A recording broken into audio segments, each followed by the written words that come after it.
Asma was just 4 when her father refused to hand her over to another family. The family and tribal elders demanded that she take the place of her sister, who had fled their home after being abused. But her father refused to obey the tribal tradition called Swara and was killed along with one of his sons in retaliation by the other family. Widow Bahjana recalls the night tribal elders ruled that she give up her daughter. I was very angry and upset. I cried a lot, and I was not willing to give my small child in Swara. This is a cruel tradition followed by tribes for years and years, and I lost my husband and son for trying to put a stop to this. Bahjana and her remaining 11 children were forced to flee their village. Her son, Hafizur Rahman, says Swara has no place in Pakistan. The government can take action against this.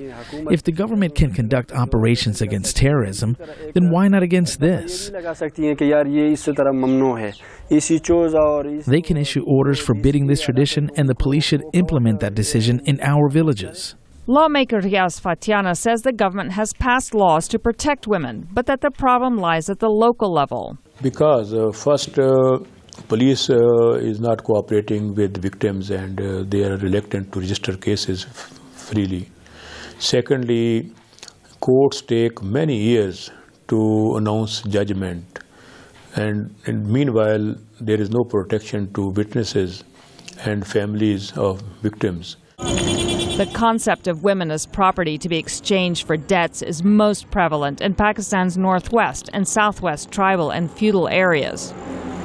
But Professor of Gender Studies Farzana Bari says the concept of women as second-class citizens is woven into the entire society. There is an economics of, the gender status quo and gender hierarchies in society, and state does not want to actually change that, and they have no will to do that. And so I believe that they do things very superficially. I mean, okay, legislations they'll pass, but they will then not make sure that those are enforced properly. Despite their hardships, Rahman says he is trying to convince others to stand up for their daughters' and sisters' rights, as his family did for Asma.